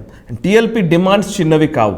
టీఎల్పీ డిమాండ్స్ బేసిక్గా ఏమున్నాయంటే ఫ్రెంచ్ అంబాసిడర్ ఎవరైతే ఉన్నారో అతను వెనక్కి పంపించేయాలి. ఫ్రాన్స్ తోటి వాళ్ళు దౌత్య సంబంధాలు తెంచేయాలి. అది మొదటిది. రెండవది వాళ్ళ లీడర్ ఎవరైతే సాద్ రిజ్వీ ఉన్నారో ఆయన్ని రిలీజ్ చేయాలి. మూడవది వాళ్ళని టెర్రరిస్ట్ ఆర్గనైజేషన్గా గతసారి వాళ్ళ ర్యాలీ అప్పుడు పాకిస్తాన్ ప్రభుత్వం ఆంక్షలు విధించింది, అది తీసివేయాలి. వాళ్ళను మళ్ళీ ఒక పొలిటికల్ పార్టీగా రికగ్నైజ్ చేయాలి. ఈ 3 మేజర్ డిమాండ్స్ వాళ్ళవి. చిన్న చితగా ఉంటాయి. మా కార్యకర్తలను రిలీజ్ చేయాలి, ఇటువంటివి ఏమో ఉంటాయి, కేసులు ఎత్తేయాలి. ఈ 3 ప్రధానమైనవి. ఈ 3టికి సంబంధించి వాళ్ళు ఏ నిర్ణయం తీసుకున్నారో బయట చెప్పట్లేదు. వాళ్ళు చెప్తే కనుక దాన్ని వచ్చే ప్రమాదాలు సఫలమయ్యాయి, ఒప్పందం కుదిరింది అంటున్నారు. చాలా ప్రమాదాలు ఉన్నాయి. ఇన్ఫ్యాక్ట్ ఫ్రెంచ్ అంబాసిడర్ పాకిస్తాన్లో లేడు.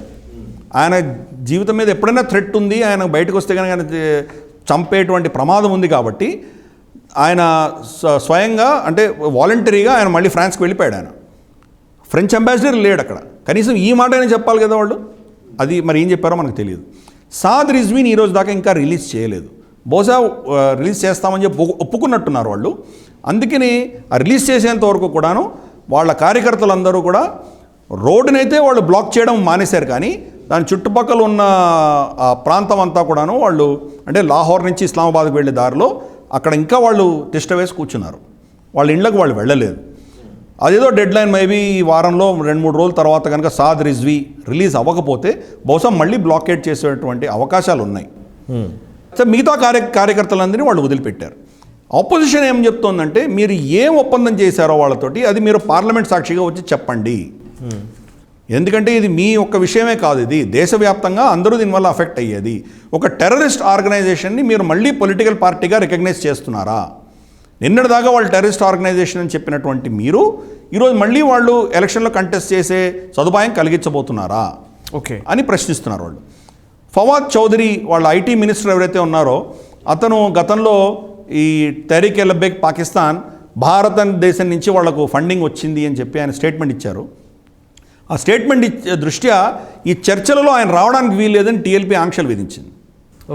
చర్చలు చేసేటప్పుడు మాకు ఆయన రావడానికి వీల్లేదు, మమ్మల్ని భారత్ ఏజెంట్స్ కింద ఆయన వర్ణిస్తాడా అని చెప్పి వాళ్ళు ఆయన దూరం పెట్టారు.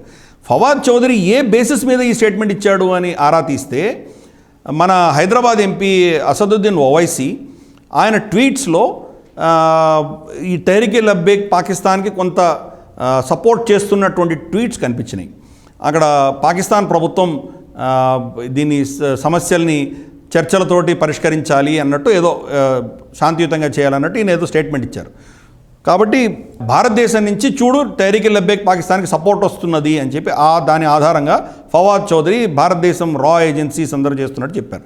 మొదటిది ఓవైసీ అపోజిషన్లో ఉన్న వ్యక్తి, ఆయన ప్రభుత్వంలో లేడు. ఆయన చెప్పిన స్టేట్మెంట్కి దానికి ఏం పొంతనం లేదు, కానీ అటువంటి స్టేట్మెంట్ ఆయన దాని ఆధారంగా చేశాడు ఆయన. సో ఇదంతా కూడా ఎక్స్పోజ్ అవుతున్నారు వాళ్ళు. దీనికి భయపడి పబ్లిక్ రియాక్షన్కి భయపడి పాకిస్తాన్ ప్రభుత్వం దీన్ని దాచిపెట్టింది. వచ్చే 4-5 రోజుల్లో సాద్ రిజ్వీని కనుక రిలీజ్ చేస్తే అక్కడ ఎటువంటి పరిణామాలు రాబోతున్నాయో అందరూ మనం ఊహించవచ్చు. చాలా దారుణమైన పరిస్థితి రాబోతున్నది. ఒక కంప్లీట్ రాడికలైజ్డ్ పార్టీని మీరు కనుక పొలిటికల్ పార్టీగా మనం అనుమతిస్తే దాని వచ్చే పర్యవసానం ఏంటో మనం చూడబోతున్నాం. మీరు గతంలో కూడా గ్లోబల్ రౌండర్లో మనం చర్చించాము. భారత్ ఒక కార్యక్రమానికి శ్రీకారం చుట్టింది. కార్యక్రమం ఇన్ ద సెన్స్ ఒక సమావేశము ఆఫ్ఘనిస్తాన్ పరిణామాల నేపథ్యంలో ఎన్ఎస్సీలు అందరినీ కూడా ఆఫ్ఘనిస్తాన్ చుట్టుపక్కల ఉన్న దేశాల ఎన్ఎస్సీలతో ఒక సమావేశం నిర్వహించాలని. బట్ పాకిస్తాన్ దానికి రావడం నిరాకరించింది. మీరు గతంలో కూడా మీరు ఈ మాట అన్నారు, పాకిస్తాన్ ఎట్లా రెస్పాండ్ అవుతుందో చూడాలనే మాటని మీరు రైజ్ చేసినట్టుగా అనిపించింది. సో పాకిస్తాన్ ఈ ఎన్ఎస్సీల సమావేశానికి రాకపోవడాన్ని మీరు ఎట్లా చూస్తారు? ఈవెన్ చైనా కూడా రావట్లేదు అనుకుంటాను. నేషనల్ సెక్యూరిటీ అడ్వైజర్స్ ఎస్, ఆఫ్ఘనిస్తాన్కి సంబంధించి ఆఫ్ఘనిస్తాన్ వల్ల ఇంపాక్ట్ ప్రభావితమైనటువంటి దానివల్ల ఎవరెవరికి ప్రభావం ఉంటుందో ఆ దేశాలన్నిటినీ భారతదేశం పిలవడం జరిగింది. వాళ్ళ నేషనల్ సెక్యూరిటీ అడ్వైజర్స్ని పిలిచాం మనం ఢిల్లీలో. వచ్చే వారంలో జరగబోతున్నది ఆ మీటింగ్. దాంట్లో అజిత్ దోవల్ గారు దాన్ని చైర్ చేయబోతున్నారు, దాన్ని ప్రాతినిధ్యం వహించబోతున్నారు. దాంట్లో ఇరాన్, ఆఫ్ఘనిస్తాన్, ఆఫ్ఘనిస్తాన్లో లేరు వాళ్ళు ఎవరును, కాబట్టి ఆఫ్ఘనిస్తాన్ మనం పిలవలేదు. Tajikistan, Uzbekistan, Pakistan, Russia, China వీళ్ళందరినీ మనం పిలిచాం. మనం పిలిస్తే చైనా రామని చెప్పేశారు వాళ్ళు. పాకిస్తాన్ కూడా మొయిద్ యూసుఫ్ అసలు నేషనల్ సెక్యూరిటీ అడ్వైజర్గా ఉండవలసిన హుందాతనం ఏ కొసాన కూడా మనకు కనిపించదు మొయిద్ యూసుఫ్లో. ఆయన మాట్లాడే స్టేట్మెంట్స్ అన్నీ కూడా చాలా ఎక్స్ట్రీమ్ స్టేట్మెంట్స్, దానికి ఏం ఆధారం లేనటువంటి స్టేట్మెంట్స్ ఆయన ఇవ్వడం చూసాం మనం. ఇన్ఫ్యాక్ట్ వాళ్ళ తెహ్రీక్ లెబ్బెక్ పాకిస్తాన్కి, తర్వాత అక్కడ ఉన్నటువంటి టెర్రరిస్ట్ ఆర్గనైజేషన్స్కి అందరికీ భారతదేశంలో రాజస్థాన్లో మనం ట్రైనింగ్ ఇస్తున్నట్టు ఆధారాలు ఉన్నాయని చెప్పి ఆయన స్టేట్మెంట్ ఇవ్వడం జరిగింది. ఇలాంటి పనికిమాలిన స్టేట్మెంట్స్ అన్ని చాలా ఇస్తున్నాడు అని. ఈసారి ఏం చెప్పాడంటే ఆయన a spoiler cannot be a peacemaker అని ఒక స్టేట్మెంట్ ఇచ్చాడు ఆయన. భారతదేశాన్ని వాళ్ళు స్పాయిలర్ అని ఒక పేరు పెట్టారు. యాక్చువల్లీ అది వాళ్ళకి బాగా సూట్ అవుతుంది, అది వాళ్ళకి సూట్ అవుతుంది. కానీ వాళ్ళు భారతదేశాన్ని స్పాయిలర్ అని, భారతదేశం పేరు పిలవరు వాళ్ళు ఎప్పుడు. మొయిద్ యూసుఫ్ స్పాయిలర్ అంటాడు అనమాట. అదొక పదాన్ని వాళ్ళు మనకు భారతదేశానికి చెప్పుకాయించారు వాళ్ళు. ఆఫ్ఘనిస్తాన్లో మనం స్పాయిలర్ అంట. అక్కడ శాంతియుతంగా వాళ్ళిద్దరూ చాలా అన్నదమ్ముల్లా కలిసిమెలిసి ఉన్న పరిస్థితిని మనం విడదీసి వాళ్ళ పాకిస్తాన్ పట్ల విషం మనం వాళ్ళ కూరామంట. అందుకని వీళ్ళు మనం స్పాయిలర్స్ అని చెప్పి మనకు ఒక పేరు పెట్టాడు ఆయన. సో అదే పంథాలో స్పాయిలర్స్ అన్నవాడు పీస్ చేయలేరు, వాళ్ళు శాంతి తీసుకురాలేరు, కాబట్టి నేను భారతదేశానికి పోను అన్నాడు. భారతదేశానికి వస్తే నిలదీస్తారు కదా వీళ్ళందరూ. మీరు ఏం చేశారు అక్కడ? తాలిబాన్ని సపోర్ట్ చేస్తూ మన అమ్రుల్లా సాలే వాళ్ళ రెసిస్టెన్స్ని అంతా మీరు మీ సైన్యం వెళ్ళి వాళ్ళని అక్కడ ఊచకోత కోయడము, ఇవన్నీ ప్రశ్నిస్తారు కదా. భారతదేశమే కదా, అందరూ ప్రశ్నిస్తారు. అవును. కాబట్టి దాని నుంచి తప్పించుకోవడానికి ఆయన రాలేదు. అలాగే చైనా కూడా రాలేదు. అంటే ఫస్ట్ ఫండమెంటలీ పాకిస్తాన్కి భారతదేశం ఆఫ్ఘనిస్తాన్లో ఎటువంటి పాత్ర పోషించకూడదు, అది వాళ్ళ ఫస్ట్ కండిషన్. భారతదేశమే దానికి కీలక పాత్ర వహిస్తూ వాళ్ళని పిలిచారంటే కనుక వాళ్ళకి ఎంత కష్టంగా ఉంటుందో అర్థం చేసుకోవచ్చు. ఎనీవే అతను వచ్చినా రాకపోయినా పెద్ద పోయేదేం లేదు. మనం ఏదో స్టేట్మెంట్ ఇచ్చాము, ఇది చాలా ఇట్స్ అన్ అన్ఫార్చునేట్ స్టేట్మెంట్ అని చెప్పి ఒక స్టేట్మెంట్ ఇచ్చాము. కానీ ఏం చెప్పామంటే దిస్ వాజ్ ఎక్స్పెక్టెడ్, ఇది ఇలా జరుగుతుందని మేము ముందరే ఊహించాము. సో దాంట్లో పెద్ద మాకేం దాన్ని పట్టేది కాదు, మేము చేస్తే చేస్తామని అంటున్నారు. రష్యా, ఇరాన్ ఇద్దరు వస్తున్నారు. సో మనకు కీలకమైన నిర్ణయాలు కొంత జరుగుతాయి ఇక్కడ. ఇన్ఫ్యాక్ట్ పాకిస్తాన్ మీడియాలో జరుగుతున్న చర్చ, మనకేం జరగట్లేదు కానీ పాకిస్తాన్ మీడియాలో చర్చ ఏం జరుగుతుందంటే బహుశా భారతదేశంలో అమెరికా స్థావరాలు ఏమైనా ఉండబోతున్నాయేమో, ఇక్కడి నుంచి ఆఫ్ఘనిస్తాన్ యాక్షన్ భారతదేశ భూమి నుంచి చేస్తుందేమో అమెరికా అని వాళ్లకు కొన్ని సూచనలు వస్తున్నట్టు వాళ్ళు మాట్లాడుతున్నారు. అంటే పాకిస్తాన్ ప్రభుత్వాన్ని సపోర్ట్ చేస్తున్న ఆర్గనైజేషన్స్ గురించి మీడియా గురించి చెప్పట్లేదు నేను, వాళ్ళ ప్రభుత్వాన్ని కూడా నిలదీసేటువంటి సంస్థలు కూడా కొన్ని చెప్తున్నాయి దీని గురించి. కాబట్టి మన సైడ్ అయితే అటువంటి సూచనలు మనకేం కనిపించట్లేదు. మనం వేరే ఇతరత్ర దేశానికి ఇక్కడ స్థావరం ఇవ్వడం అనేది ససేమిరా చేయం మనం అది. కానీ ఒక విధమైన ఒప్పందం లాంటిది ఏమైనా ఉంటుందా ఈ ఎన్ఎస్ఏ మీటింగ్స్ తర్వాత? ఆఫ్ఘనిస్తాన్ని అక్కడ ఉన్నటువంటి టెర్రరిజం తాలిబాన్ని కౌంటర్ చేయడానికి మనం ఏమైనా చేస్తామా అని ఈ మీటింగ్ అయిన తర్వాత వేచి చూడాలి. రైట్, మరొక అంశం కనబడుతోంది సార్, చాలా కీలకమైన అంశమే ఇది నిజంగా మనం డిస్కస్ చేయాలేమో అనిపిస్తుంది. పాకిస్తాన్ సిక్కులతో పాటు నాన్కనా సాహెబ్, ఏదైతే సిక్కు మత గురువుకి సంబంధించిన నాన్కనా సాహెబ్కి వెళ్ళాలనుకుంటే హిందువులు కూడా కొంతమంది వాళ్ళతో కలిసి వెళ్తారు కాబట్టి అయితే హిందువులకు వీసా ఇవ్వము అనే ఒక నిర్ణయాన్ని తీసుకోవడం జరిగింది. దీన్ని ఎట్లా అర్థం చేసుకోవాలని అంటారు? దీనివల్ల పాకిస్తాన్ ఇస్తున్న మెసేజ్ ఏంటి? యాక్చువల్గా మేము హిందువులకి వీసా ఇవ్వము అని చెప్పలేదు, కానీ వీసాలు ఇవ్వలేదు. వాళ్ళు ఇవ్వలేదు. ఎందుకు చేస్తున్నారు ఇది అంటే కనుక సిక్కులు హిందువులు ఒకటే కాదు అని వాళ్ళు ఒక నెరేటివ్ తీసుకురాదలుచుకున్నారు. సిక్కులు మీరు రావచ్చు, ఇక్కడికి నాన్కానా సాహెబ్ రావచ్చు, మీకు అండగా ఉండేది మేమే. కర్తార్పూర్ కారిడార్ కూడా మేము ఓపెన్ చేశాము. సిక్కులతో మాకేం ఇబ్బంది లేదు, హిందువులతో మాకు ఇబ్బంది, మీరు హిందువులు కాదు అని ఒక నెరేటివ్ క్రియేట్ చేయడము. ఇన్ఫ్యాక్ట్ పంజాబ్లో ప్రస్తుతానికి అదే పరిస్థితి ఉన్నది. ఒక హిందూ వ్యతిరేకత అన్నది విపరీతంగా అక్కడ ఒక విషంగా దాన్ని ఎంత ఇంజెక్ట్ చేసి వదిలేశారు అక్కడ. ఈ ఫార్మర్స్ అజిటేషన్లో చూస్తే, ఖలిస్తానీ ఒక ఫోర్సెస్ చూస్తే విపరీతంగా మనకు అటువంటి భావజాలం నెరేటివ్ అక్కడ మొదలైంది. అది గతంలో ఖలిస్తానీ మూమెంట్ ఉన్నప్పుడు కూడా ఫస్ట్ యాంటీ హిందూ టార్గెటే వాళ్ళు చేశారు. హిందూ వ్యతిరేకత, హిందువుల పట్ల ఒక విధమైన ఏహ్యభావం అన్నది వాళ్ళలో నాటారు వాళ్ళు.